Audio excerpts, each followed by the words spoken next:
मुरादाबाद में अंतर्राष्ट्रीय हिंदू परिषद के नेता डॉक्टर प्रवीण भाई तोगड़िया ने एक कार्यक्रम में मुसलमानों से कारोबार न करने की शपथ दिलाई। उन्होंने कहा कि हिंदू धर्म की रक्षा के लिए आर्थिक शस्त्र का उपयोग किया जाएगा। मन से शपथ दिलाते हुए प्रवीण भाई तोगड़िया ने कहा कि अब तेरा क्या होगा कालिया, फल किसको बेचेगा कालिया, सब्जी किसे बेचेगा। बता दें कि उन्होंने कहा कि जिहाद कहां से करेगा। ये उन्होंने कहा हिंदुओं के हाथ में आज आर्थिक शस्त्र है और आर्थिक शस्त्र का सुदर्शन चक्र चलाने वाले हैं। भारतीय किसान यूनियन के राष्ट्रीय अध्यक्ष राकेश टिकैत गुरुवार को कानपुर के कस्बा सरसौल पहुंचे। यहां किसानों ने राष्ट्रीय अध्यक्ष का माला पहनाकर जोरदार स्वागत किया। उन्होंने डीएपी खाद, महंगाई, बेरोजगारी और कई समस्याओं को लेकर सरकार पर सीधा निशाना साधा। उन्होंने कहा कि केंद्र सरकार सभी सरकारी संस्थानों को निजीकरण कर बड़े उद्योगपतियों को फायदा पहुंचाने के लिए कर रही है। टिकैत ने कहा कि सरकार किसानों की जमीन को हड़पना चाहती है। उन्होंने कहा जब सरकार तानाशाही करेगी तो भाकियू संगठन सड़कों पर उतरकर आंदोलन करेगा।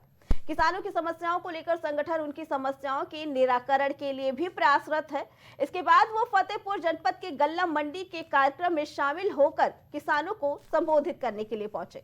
उद्देश्य ये है कि यहाँ पे जो किसानों की समस्या है, मजदूरों की समस्या है कि एक तो काम नहीं है, मजदूरों को कोई भी काम नहीं है और खाद और बीज की बड़ी दिक्कत है। तो इससे ये लगता है कि सरकार जमीन छीनना चाहती है, फसल पैदा ना हो, उनको कोई रोजगार ना मिले और इनकी जमीन छीन लो। भाई जमीन महंगी और फसल सस्ती, तो इन जमीन ये जा कहाँ रही। जैसे आप कानपुर में देखोगे उद्योगों के नाम पर बहुत जमीन अधिग्रहण करी, क्या उद्योग लगे? वे जमीन कीमती होगी, वे फिर बाजार भाव पर उस जमीन को बेचते हैं। इस पर आप क्या कदम उठाएं? हम हैं जागरूक कर रहे, एक तो जमीन ना बेचे कोई किसान अपना फसल जो हो रही भाई खाने जोगी पैदा करो, जितनी हो रही टेंशन मत लो, नशे पत्ती से दूर रहे।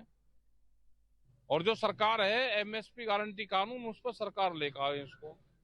ये मूवमेंट है, बिजली प्राइवेट होने जा रही तो उसको रोका जाए, तो ये हमारे मूवमेंट है सारे। प्राइम उत्तर प्रदेश में फिलहाल इतना ही। बाकी खबरों के लिए देखते रहे प्राइम टीवी।